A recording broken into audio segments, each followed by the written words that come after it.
This is made for cowboys who've been, shagging doggies. Nope. I don't think they've been shagging doggies. Don't think they have. Can we do this? Yeah. Can we do this? Absolutely. Yeah. Let's start This right is- over.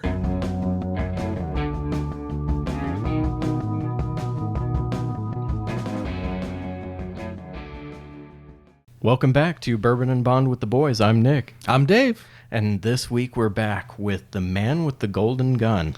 The golden gun, and it's not the only thing he's armed with. Already.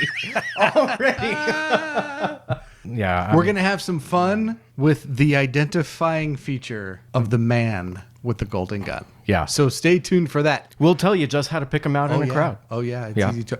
But before we get there, as always, here at Bourbon and Bond, Bond's only half the story. And nipples, no matter how many you have, only half the story.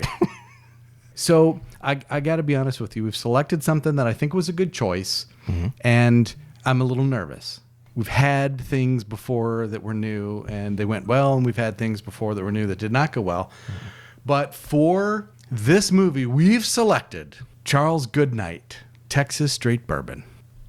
I'm so excited. You're pretty I didn't. pumped So about I this was more excited, but now I'm a little bit more nervous. I'm nervous, and I will tell you why. This bourbon is made by the great-great-grandnephew of Charles Goodnight. It was named for Charles Goodnight, who was like that dude you see on TV driving his cattle across the panhandle of Texas. He was infamous for founding the Goodnight-loving cattle drive trail up through New Mexico and into Colorado. So he was a cowboy. He was a real cowboy. And this was named for him by his great-great-grandnephew, who runs this company. This is not to be taken lightly. This is a 115 proof 6-year-old bourbon aged in charred American oak. Listen, now it gets worse because I think 115 proof combined with a 36% rye mash bill is going to have a little bit of a punch. 60% corn. Let's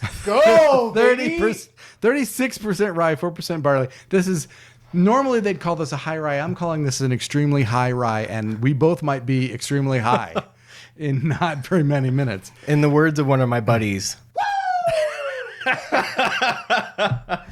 Yeah, so they advertise this as, use it. This is made from Texas water and Texas grain and aged for 6 years in the Texas heat. And then what's gotten me nervous, oddly enough, is it's shipped and bottled in California. Oh. So we'll see. Yeah. Let's give it a shot. All right. But supposed to be very fruity apricot, peach, nectarine, toasty oak, caramel, brown sugar. This is going to have a punch. And so... Ooh. Oh, that sounded nice. Oh. Sounded very nice. All right. Now, some of you may be aware that occasionally arbitrary rules are created and imposed. However, 115 proof, I'm starting with an ice cube. It even looks strong. It smells strong. Now, some of you may have been concerned because for the last couple episodes, you may have noticed there were no Death Star ice cubes. Well, there was a housekeeping issue, and that's been corrected, and so they have returned. You don't want to... Not yet. I'm sticking with it. All right. I'm going to sticking leave that with right it. there because you're going to need it in a second. I mean, I'll take it back over here with me. We're going to So pause it's for nice ice. and clean. A message from our sponsor, sponsor. which is ice. We're back. We're smelling. I got to tell you, it smells complicated. But again, this is one of those bourbons. I'm looking at their list. Now, this is advertising, and so they tell you whatever they want. But all the things they've got listed here, I can smell. This is complicated. It's fruit up front. I get fruit I'm nervous. right away. Can we just talk about, for a moment, the reason we selected this before we get too far down into this bottle? Sometimes we think it's so obvious that you'll get it, and we shouldn't talk about it, but we should always talk We about it. have to talk about it. Yeah. So one of the two Bond girls in this Swedish movie, Bond girls. yeah, is Miss Goodnight. She is Bond's partner Bond girl in this movie. Regardless of how she rates in this movie, we decided, again, with the low-hanging fruit, Good night. good night, good night, So here's to good night. Cheers. Cheers. Oh my gosh. Holy But that's got a lot of flavor. That's not kidding around. Ooh. That's for reals. But man, is that packed with flavor. Woo. And just like that, We're back. we're back. Ice. Yes. Ice. but Ice. I mean, it's full of flavor, really, really flavorful, and I can taste all the fruit. But it packs a punch. This is made for cowboys who've been, up in the horse herding doggies all day, Herding cattle. choking on dust and paving the trail to market. So it's good. It I is. mean, I gotta tell you, this is good. But before we recommend it, I'm gonna let this sit just a little Brace bit longer. yourself, Yeah, I'm gonna right? let this sit a little bit longer because I know that ice is gonna help bring out those flavors even more. is you see the Four Roses up there? Yeah. We talked about Four Roses, and we love Four Roses. We're happy with Four Roses. Oh, yeah. But this is not No. Four Roses. No, this is not simple. A super slow evolution. Great taste. And then, you know what this is like? This is like the horse runs by you, and then you think everything's fine, and then as it's going away, it kicks you in the head. Oh. It's got that last little boop. Interesting. That's powerful. I enjoy this very much. I'm interested to see how it does sitting on some ice for a little while. Well, it feels like, unlike the Hatazaki, which you got to get to right away, this one can bear I think this a one, little ice time. this one will hold up for a little while. So let's Do we dive in? Let's dive in. We're going to dive. Let's dive right in.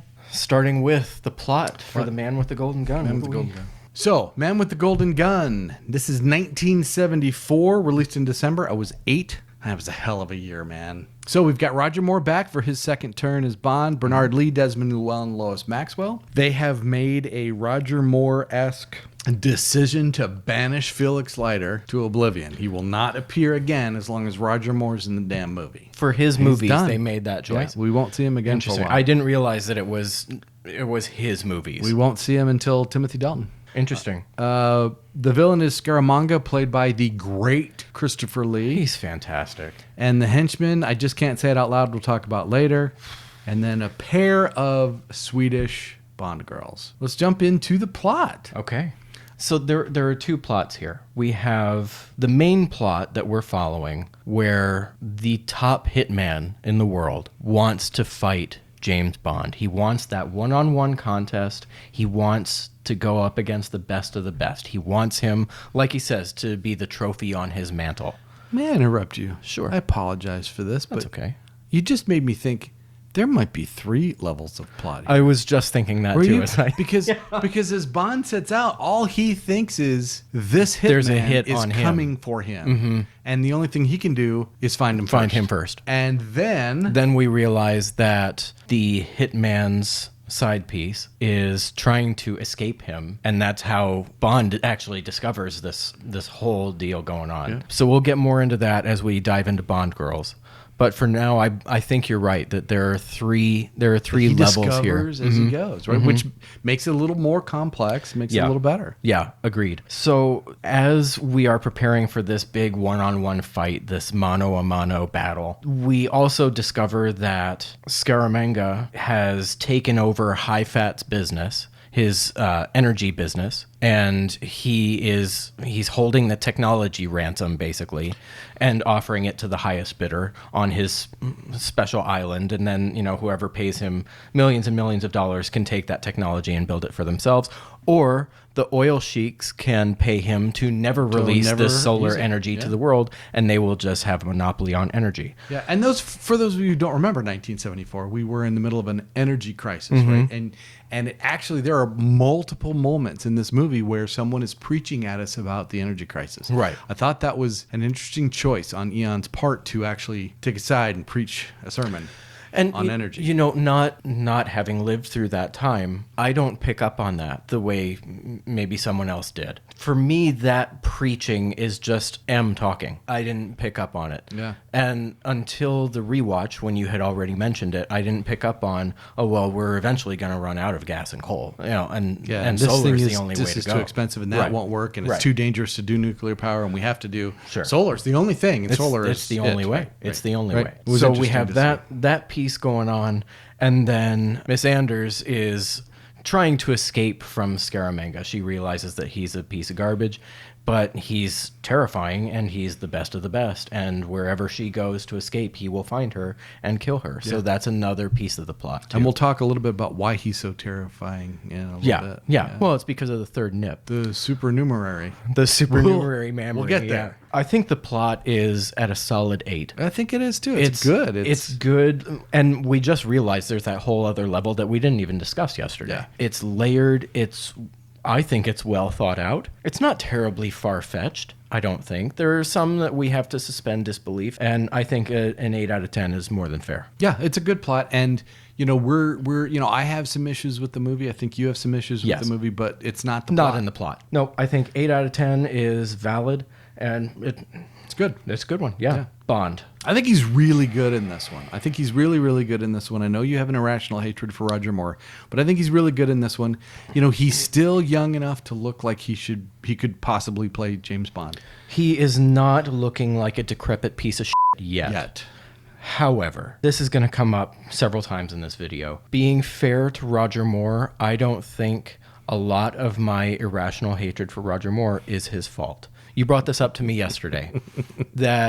It's something that I never paid attention to because I never went into these movies with a grading brain, and just Roger Moore. Allowed to hate him. Roger Moore is trash. Yeah. He's a steaming hot wet pile of garbage, and that's just the way it is.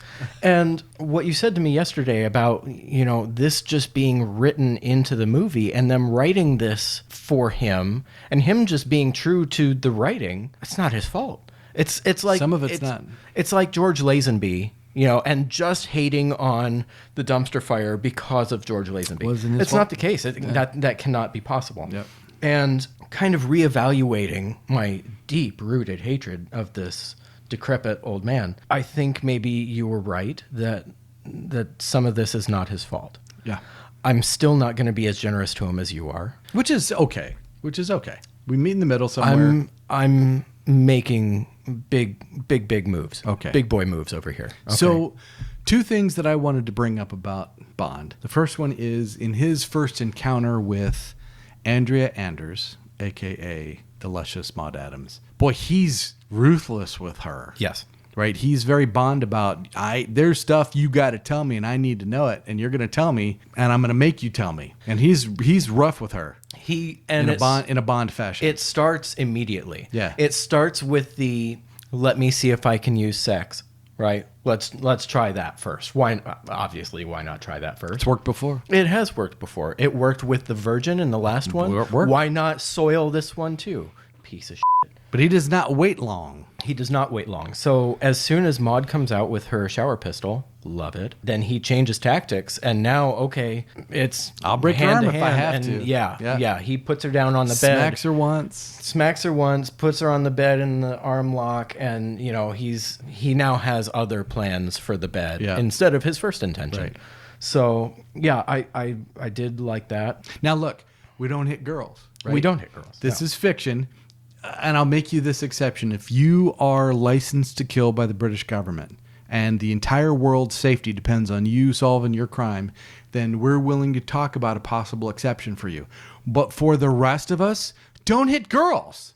You don't. Right. I think it's, all right, so that was the first thing. The second thing is I want to throw your memory back to Thunderball. The first time Sean Connery loses a point in a Bond movie is for the unforced and unforgivable error of dropping his freaking gun. This one they did a little bit better about how it happened.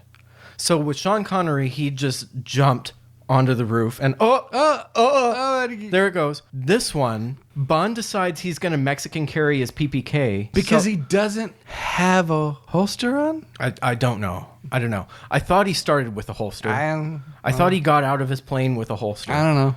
But now he doesn't have his holster, I guess, so he's just going to stuff it like appendix carry, Mexican carry, whatever, in his pants and climb down some scaffolding. Naturally, because it's not the stupidest way, but it's a stupid way to carry your pistol if you didn't know this already. Unless you want to drop it. Unless you want to drop it down some scaffolding. Because it's written into the script. Right. So it does lose him some points for masculinity, for sure. If we take it away from Connery, we're taking it away from Moore. Yeah. For sure. Yeah. And frankly, hotness doesn't stack up with me. I can't bring myself to do it. Acting, I think he's fine. The reasons I punish him for acting is what you were talking about. Is it being written in, and it's just that way. Yeah. And he is a clown-nosed, big-shoed piece of... He's just... It's hard to get the clown image out of your head once you've seen it. I understand. He makes me so mad. I understand. Because this is not James Bond. James Bond doesn't do this shit. But Roger Moore's James Bond does. But in this movie, he's more Bond than he is almost anywhere else. Agreed. This is one of the most Bond performances. He is a good Bond. Acting, I'm at a 4 out of 5. So I worked really hard to push Nick towards 444, right? For acting, because, look, the things that I don't like about his acting, we think are script, movie, directing. Not him. We think, yeah. And... he loses a point. I mean, you can't go 5 masculinity if you drop your damn gun. No. I would have given him a 5 for masculinity if he hadn't. Because he's acting like Bond. Yes. But he drops his gun. That's an automatic. We dock Sean Connery. We dock Roger Moore. Agreed. I'm at a 443. And I'm going 444. Okay. I mean, I'm not going to argue about it with you. I wrote down he's not being the Tales from the Crypt narrator yet, right? It's going to get worse. We're going to see it's going to get much worse. It's going to get much worse, but he's not there yet. Yeah. He is starting to be a clown, and that affects his hotness as well. So it's just a 3. I'm sorry. So I've got an 11 for Bond. You've got a 12. Okay. 11's going all over your face. Moving on to villain. Christopher Lee is Scaramanga. So first things first, Christopher Lee's awesome. He's such a badass. He's awesome, right? We like him as an actor. He's obviously a good actor. He was a fascinating person, had a fascinating life, and Scaramanga is scary because of how little he engages emotionally with killing. It does not bother him at all. No. And he is, when Bond shows up at the end of this movie to have a one-on-one with him, he isn't just, I'm going to kill Bond. He actually sets up a 50-50 chance. He's thrilled to death. He's giddy. When the opportunity is presented to him, he's just... He's like every artist. Yeah. I want to do one great thing, and for me it's killing James Bond.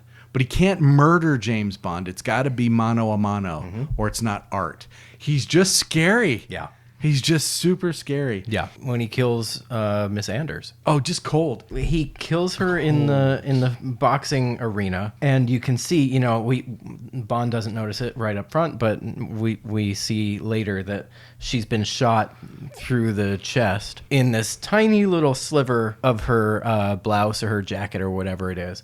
And he's just so casually talking to Bond about how difficult a shot it was. How proud he was. But yeah, what a great shot. You got to be a, cold bastard. Well, killing your lover is cold bastard work. So listen, we got to talk seriously about why we ended up at an 8. I ended up at an 8. I think you ended up at an 8, but we started at a 9. Such a good villain. That's reason 1. There's a couple reasons that contribute. Supernumerary mammary gland. There's no reason for this. There's no reason for this. Spoiler alert, we get one f***ing gadget in this movie. And you know what it is? It's a fake nipple for Bond to wear. On the wrong side. Thanks, Q. On the wrong side. That's his whole input. There's no reason for that. He's like, tell me all you know about Scaramanga. Oh, just that this and just that. And oh, he's got a third nipple, sir. So he already knows he's got a third nipple. Great. That's awesome. Thank you for that. It's bad enough if Bond says he's got a third nipple, but when you call it a supernumerary mammary, now you're just a pompous ass. Seriously. Now listen. Mark Wahlberg, if you're listening, we love you. We're not dissing you in any way. We love you. No. Right? I've seen many, many Mark Wahlberg movies, and I've enjoyed most of them. You're wonderful. So we're not saying that people with the supernumerary pip are bad people. No. It's just not the right choice for the movie. It's not right. And this goes along with what we were talking about earlier, that things are being written into this for trash reasons. There is no reason for that to be a detail that we need. Yes. Oh, he's missing an earlobe. Oh, he's got like a cleft palate. Oh, he's got a butt crack chin and Dumbo ears. Oh, okay, great. Now we know. But for that to be the standout thing, and for us to get a single gadget from Q that is a fake nipple for Bond to wear on the wrong side, it loses a point. That's the first problem that causes just 1 point pisses loss. me off. There's a second So thing. bad. There's a second thing. Oh, yeah. So somehow we don't know the backstory. We should know the backstory, but obviously it was such a bad decision they don't talk about it in normal places. But Eon Productions made some sort of a deal with AMC to provide vehicles for this movie. Mm-hmm. And Scaramanga drives around in a early 70s AMC Matador Coupe Bronze with a black top. An AMC Matador. AMC, if you don't remember AMC, it's because they failed, right? So if you were born in the last 30 years, you've probably never heard. It's awful, but it's more than that, because in the scene where they dump Goodnight into the trunk of the car and drive away and he's got to go chase him, he drives off and makes a U-turn and he heads back. And now I'm stuck forever, burned into my retinas, the image of Scaramanga chauffeuring his maid, Knick-Knack, to the grocery store. I don't remember another bad guy that tools around in his sedan and takes his villain henchman for a lift because his feet can't reach the pedals. It's such a bad. It's a bad. It's choice. such a bad visual. Yeah. I can't get it out of my mind, and so the combination of those two things cost some point. Absolutely. 8 maximum because of those two things. It could have been a 7 because those two things are such deal breakers for both of us. We could have gone lower, but Christopher Lee being such a badass, and just we could have gone lower, but he earns the 8. All right, it gets worse when we go back to his butler. His henchman is literally his butler, and it's Knick-Knack, and Knick-Knack is played by Hervé Villechaize, who, if you're my age, you remember from Fantasy Island, and he appears to be a really good butler. Listen, I'm not gonna hate on the dude because I'm vertically challenged as well, so I'm not gonna hate on him for that. But his monkey crawling around and hopping on things, and his little feet swinging on and just get the mouth full of marbles. French is not a real language, I'm convinced. It's not real. I watched the Olympics, do they make bourbon and in those France? marble mouth goofs, like, they're not saying real words. They're not real words. They can't be because Knick-Knack is speaking English in this movie, and I still don't know what the he's saying. He's saying. Oh, God. So I really wanted to give him a 3 because it's an infamous character, and the guy does everything. The problem is he's so lame that at the end of this movie, Bond can't even bring himself to kill the henchman. No. And that doesn't happen very often. Jaws gets away somehow so that he can come back in the next movie, and that's just bad writing. But typically, the henchman's at least scary enough for Bond to bother killing him. He doesn't even bother killing him. He's a joke. And that's not all on him. That's the movie makers. It's writing. But I can't give him a 3 for that. When he's hucking the bottles at him. When he's just hucking bottles. I kill you. It's just bad. It's like Hot Shots. I kill you until you are dead from it, Yankee bastard, man.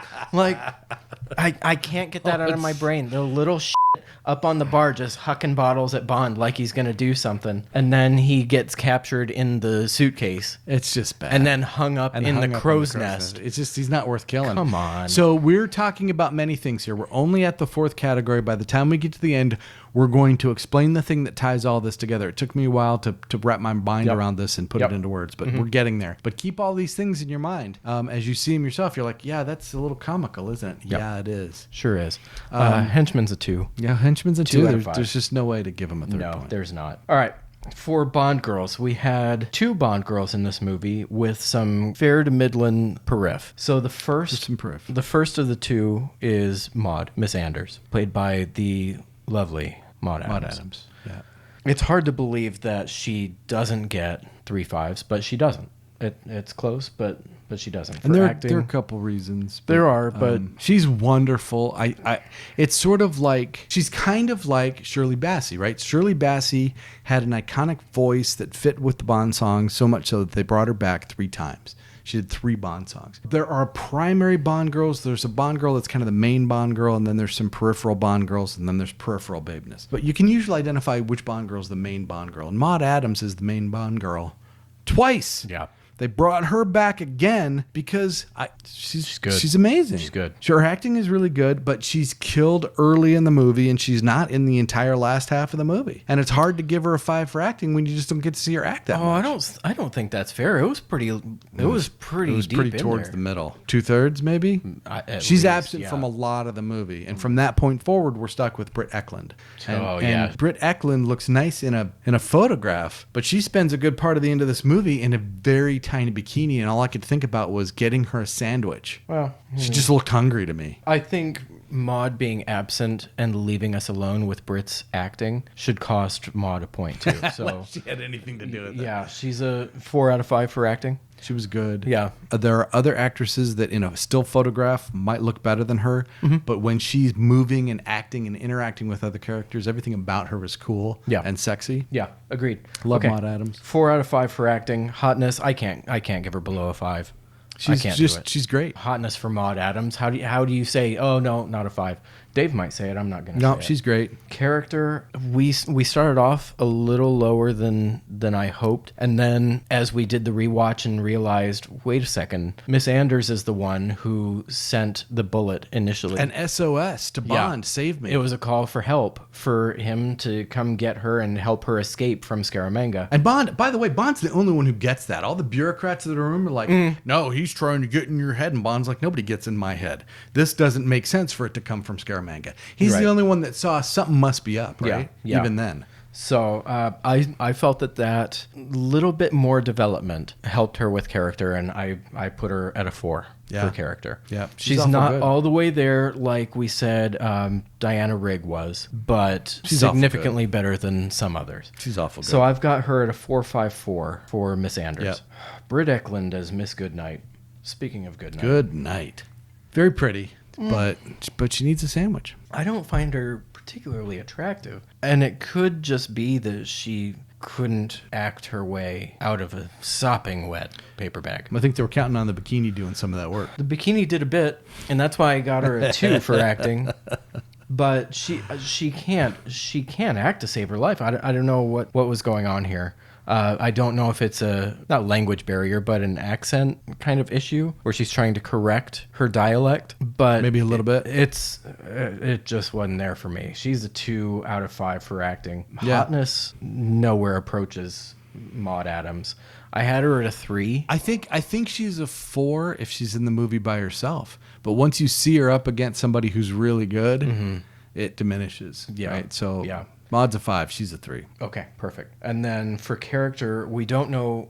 She's introduced to us. We're supposed to know fairly early. Yeah. There's no real introduction except she's now lecturing Bond on why there are green Rolls Royces at this hotel. But we don't know why she knows these things. And okay, she's MI6. Where did all of this come from? But it's like they're all acting like we're supposed to know. Right.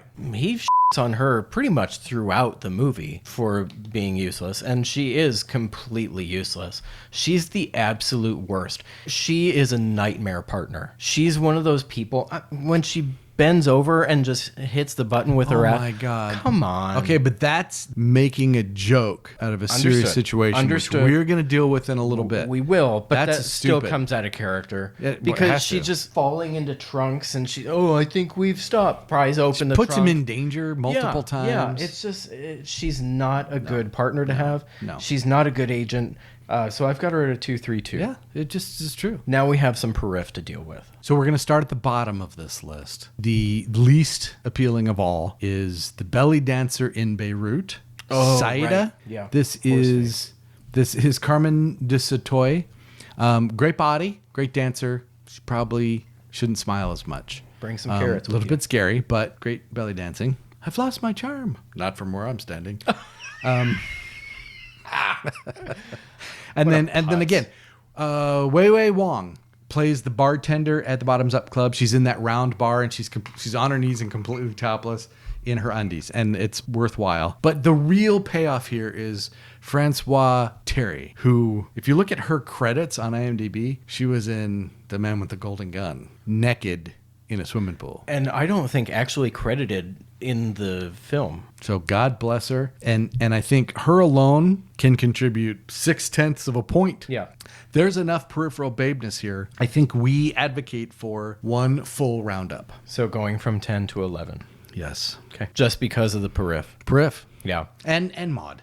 Respect for Maud. And the slip. And the slip. There was a slip from Maud. And honestly, that scene where she did it on Scaramanga purpose. comes back after killing somebody and she's in bed naked and he's like taunting her with the gun. It's heart-wrenching. You want to rescue her. Okay, so an 11 out of 15 3, for the 4, Bond 4. girls. We did our breakdowns a little bit different. I have 353. You've got 344. Yeah, it's where you round that point It doesn't. up. Yeah, it doesn't matter. So we're both 11. 11 out of 15. Action. The amount of action in this movie is It's high. pretty decent. There's good action. Yeah, there's a lot of bad action. There's not a lot of bad action. Let me correct myself right now. There is a lot of action in this. Some of it is lower quality than Some's we expected.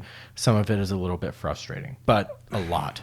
And a lot of this is going to make sense when we get to the end and we get to finally talk about the real problem behind this movie that causes most of these things. There's a great car chase with a couple little things that make it less great. There's a great boat chase with the little thing that makes it less great. There's two really great face-off scenes where Scaramanga is going mano a mano with a dude with a pistol, loaded pistol, right, where he's at risk. But there's just a couple little things that tarnish the greatness. So there's all kinds of good action, but then there's these little things, and we're going to tie all this together at the end. But it's a lot of action. It is. I think we're at an 8 for action. We're in this spot where we look at the action and we go, okay, you had a cool car jump, but you jumped it with an AMC Hornet. But Nick's argument, and I think he's right, is it's a car jump. The things that they screw up go into production quality. We want to punish the production, but the action scene's still there. The car chase is there. The guy doing the car jump, actually jumping this damn canal. This is 1974. None of that is CG. They had a dude in a car jump the car and do a twist and land it on the other side, and he did it in one take. He did it in one take, and the director was like, oh, that was too easy. We should probably do it again. And the guy's like, I'm not doing that again. I almost just died. I'm not doing it again.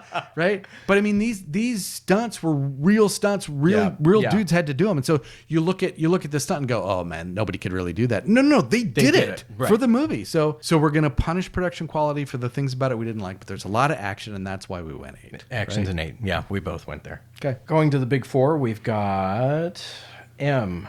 M is in here quite a bit. He's in it a lot. He is. And he is up Bond's ass a lot. And up Q's ass. So when he has that little moment with Q where Q's kind of spouting off a little bit and going on one of his tangents, and he stops him right off. He goes, oh, Q, shut up.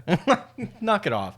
Kind of like what he did with Bond, tell him off and now get out of my office, right? He's just put an end to this right here and now. Yeah. I liked his character. I liked that he is much more serious in this. There's no real banter. You know how with Connery, there was kind of a playful banter, but you knew M was still in charge. I didn't get the impression this time that there were jokes being made here. M is in charge, and M is the one running this show. And do you want to know why? Because this M has less respect for this Bond.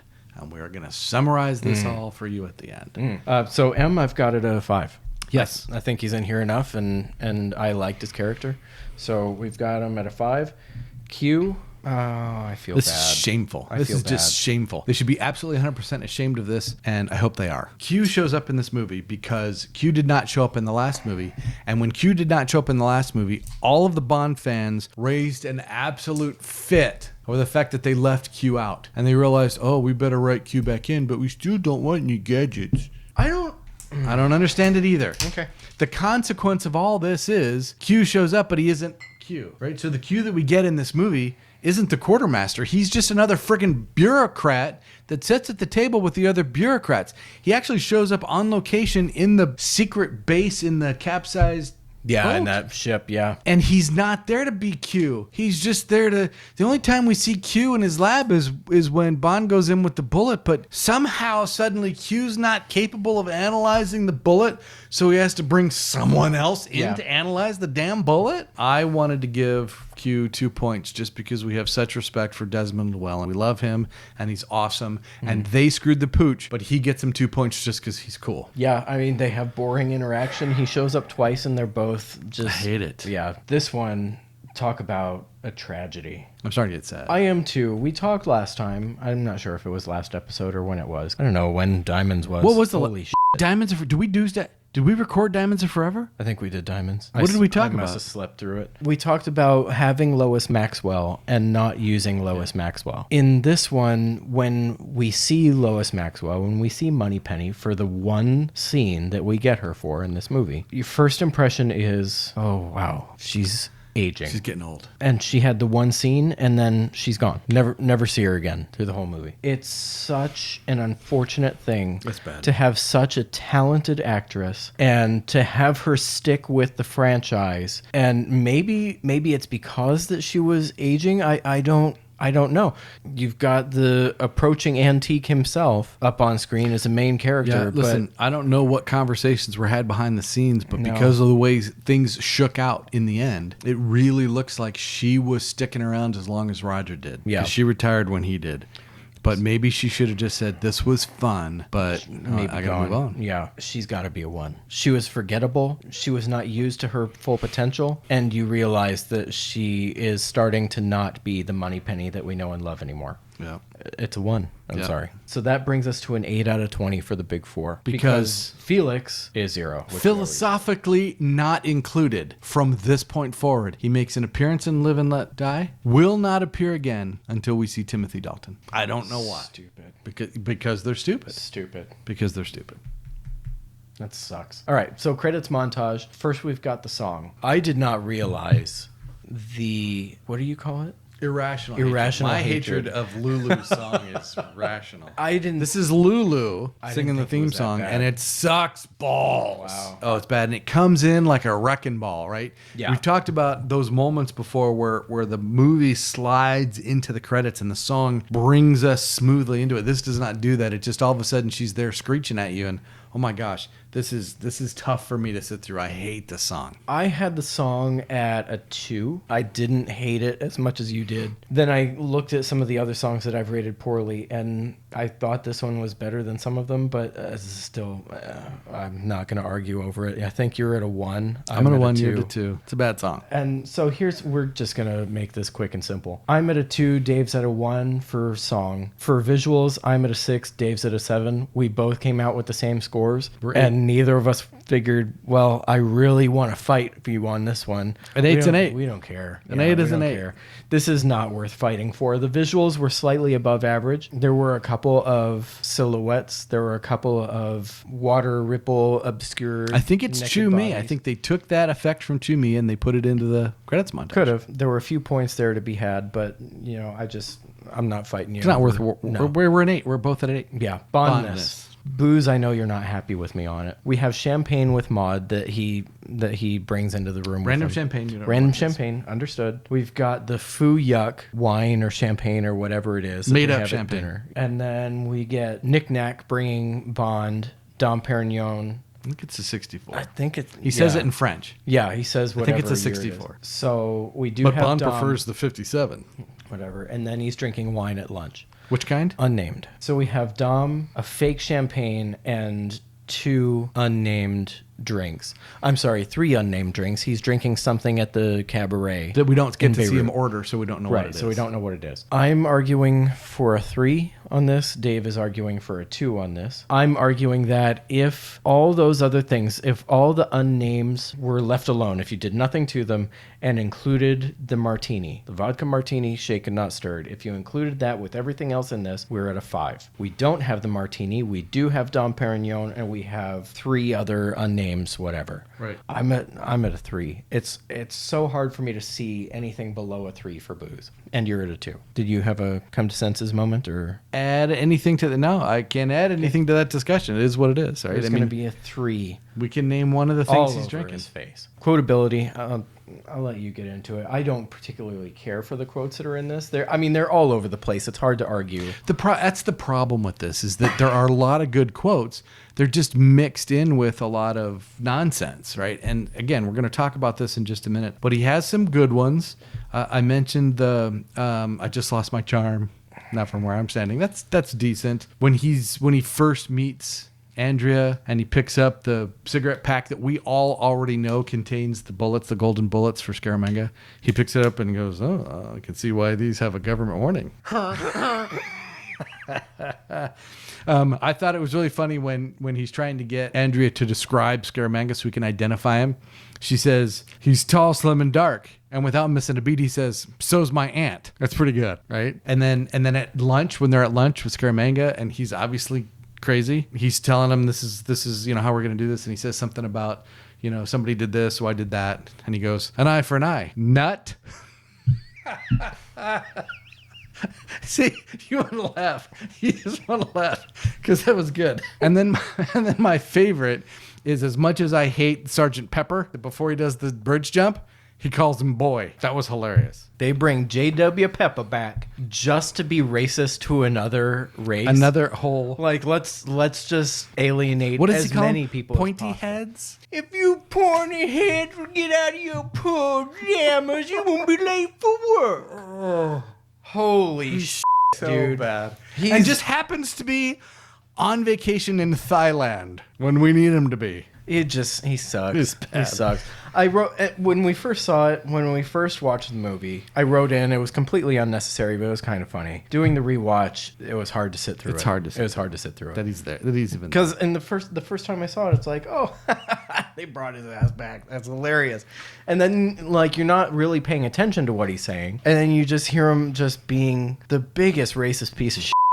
And just continuing his antics. He helps none. He does zero. nothing. He contributes He rolls nothing. ass over tea kettle in the car and actually hurts that scene. So quotability is at a 5. That hurts me. We're going to make it up on gadgets because there aren't any. We're giving it a 1 because Scaramanga has gadgets. He's got a put together gun that he can hide because all the parts look like other things. And he's got a car plane. Britt Eklund has a tracker that she puts in the car when she gets dumped in the car. She has a homing device on her dress, on one of the buttons. They got walkie-talkies. Well, those are gadgets. I have a walkie-talkie out in the other room. It's not exactly a secret agent gadget. No. And we get a single Q branch produced item in this movie. And it's on the wrong side. What a joke. What a joke.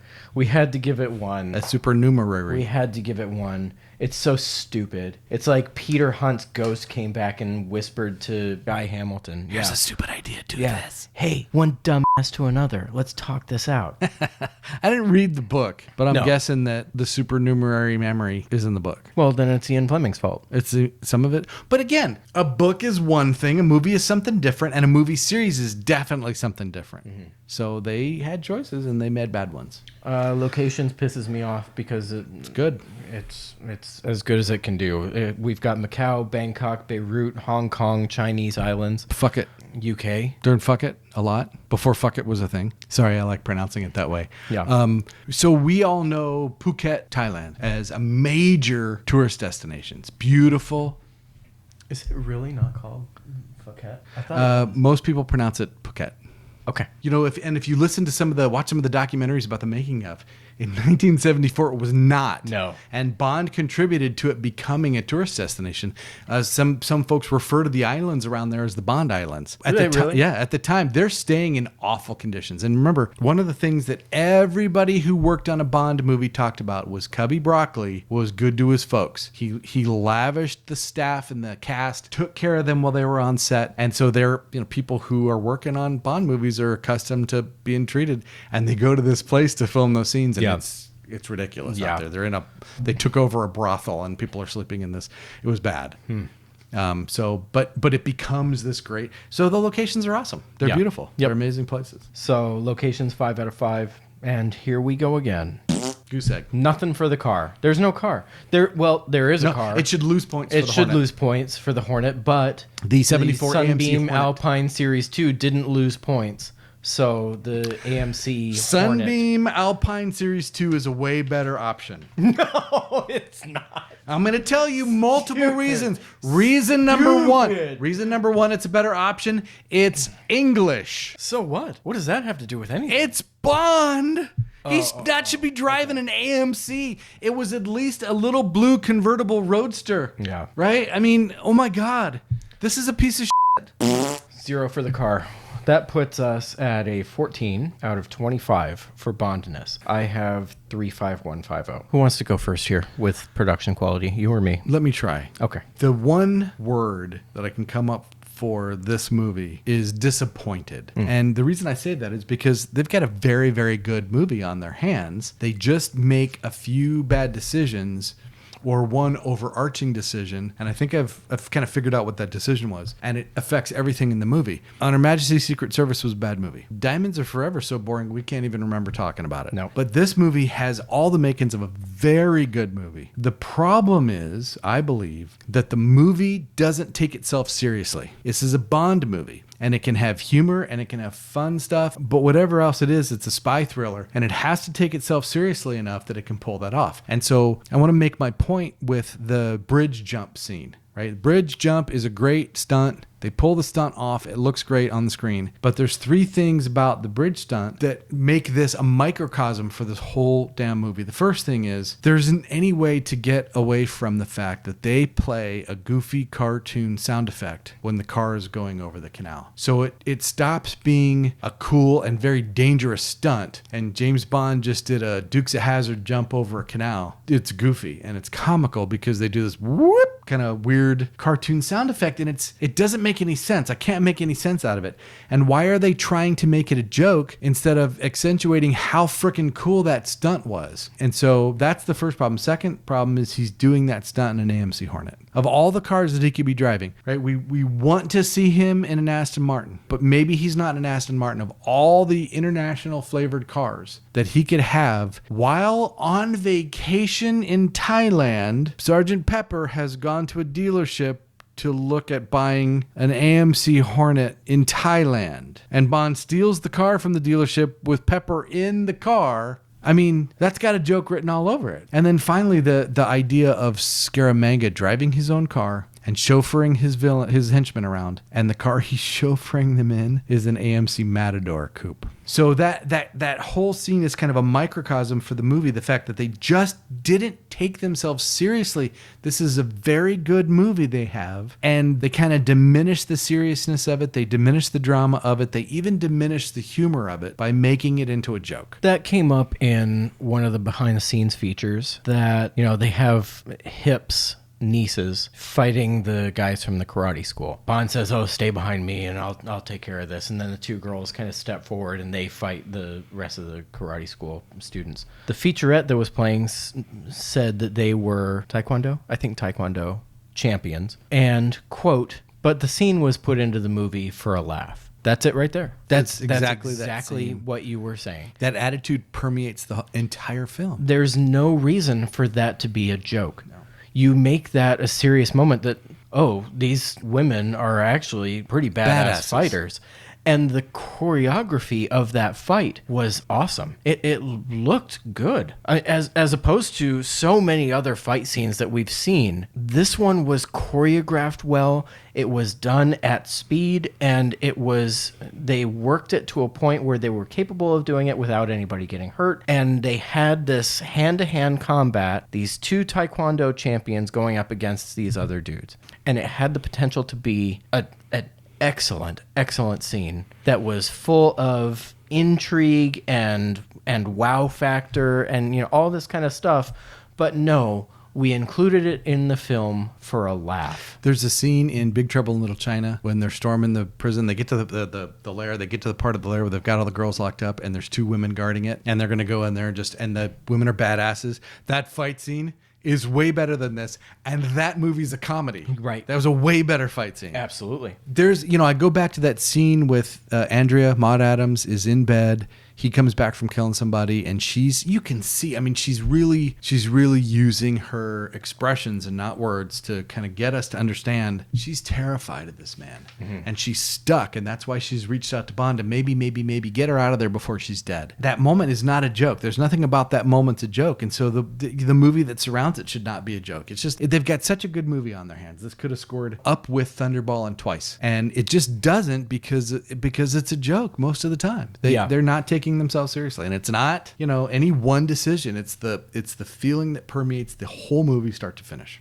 That brings us into production quality and X Factor. Those notions, having been brought up, they are going to affect both of these categories. It really does. And that's why we have a hard time kind of really differentiating between the two. We're going to do our best here, so stick with us. Yeah. Production quality did quite well. There were excellent action sequences. There were great explosions. There was good science. They reproduced the lair in miniature so they could blow it up. And it looks pretty good. Yeah, it does. They did the work there. Right. I'm at a 7 because I think the positives outweigh the negatives here just by a touch. But for me, X Factor gets hit. So it doesn't get hit a lot, but I'm at a 7 for production quality just because of the things that I know must have gone into this, like real choreography for fight scenes, like real stage combat, like, things like that I know went into it. So I'm at a 7 out of 10 for production quality. Where did you wind up? I ended up at a 6. Ultimately, the final scene with Knick Knack is the dagger through the heart for me. Whatever else we can say, the cars, the choice to use AMC, I don't know what kind of deal they made with the AMC. Every single thing they did with the car would have been better with a different car. All the little jokes and the comical things that they did to break this down. And then that final scene with Knick Knack where he's not scary. He's a joke. He's so much a joke. Bond doesn't even feel like he needs to kill him. That was the dagger through the heart, and I gave it a 6. Okay, that's fair. And then X Factor is next. I put down at a 5. So I think you gave that a 6 as well. I think I gave that a 6 as well. If we're looking at the choices that have been made, those choices affect both of these categories. They go hand in hand. You really can't take away from one and not the other, and vice versa. So I'm at a 7 and 5 for production quality. Dave's at a 6 and 6. We're both at 12 for these two. 12 out of 20. There's really no reason fighting over it. There's really not. It's not worth it. A few things that I needed to point out. Dum-dum bullets are indeed expanding bullets. They're not just hollow points. No, it's an early term, I believe, referencing the arsenal that produced them. They were produced by the Dum Dum Arsenal in Calcutta. It's a real thing. I was hesitant to accept this, but I have heard it in the past, and funny enough, the place I heard it was in Bruges. Yuri gets him the gun, and he wants dum-dums to make the head explode. Yeah. My other problem as far as weaponry is concerned, Q and his nerd counterpart that, is challenging Q, refer to Scaramanga's gun as a 4.2 millimeter. Nope. No, it's not. It's just, it's silly. There's A, no such thing, and B, it's miniature, and we are not looking at a miniature gun here.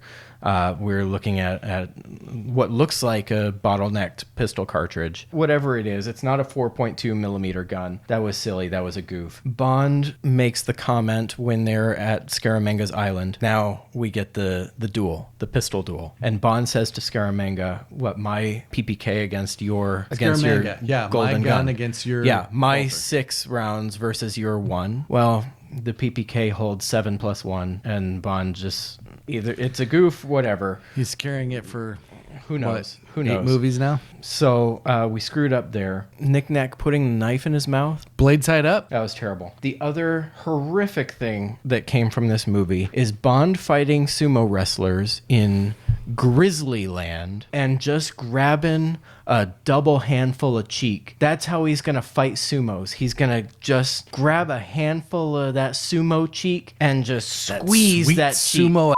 Squeeze that ass. Ooh. And then twist his little diaper so he gives him super wedgie, and that's going to release him from this sumo hold. That scene is the worst. It's comical. It's we the go back worst to the thing. Same thing. It's all a joke to them. Yeah, but there's not... No. Showing James Bond grab a handful of dude ass. Cartoonish. It's beyond cartoonish. It's beyond laughable. It's insulting is what it is. It's insulting to James Bond fans, and I hate everything about that. That's about all I've... No, sorry. Oh, sorry. Last thing is the blue shirt guy at the karate school. This chicken winging dude, right? He is the karate school equivalent of the Australian breakdancer. There's no other way to describe it. We are culturally relevant here. It's rough to look at. That's all I've got. Those things made me feel bad about myself. This is a movie that, so these flaws, these comical flaws that come from the movie not taking itself seriously enough. These are the kinds of things that make it blah and dull on the order of maybe a Diamonds. The reason we're so passionate about it is because it's got everything it needs to be a very good movie. Yep. Very good. And these choices bring it down. And it's disappointing. And that's why we're both a little passionate about The Mistake. Just a bad mistake. And maybe it's the 70s, and maybe it's the period that they were going through, coming through this. How are we going to re-envision Bond with a new actor? That's got to be a challenge. But we're going to see them do that in a much better way. Mm-hmm. So we've seen they can do it. No, it's disappointing. It is disappointing. Let's do some... It's going to be right here. We did the math, so I'm going to go off of my sheet. So you have only slightly different numbers, but I think we came up with the same final tally. You've just got a few differences here and there. I'm going to check you. I have 8 for plot.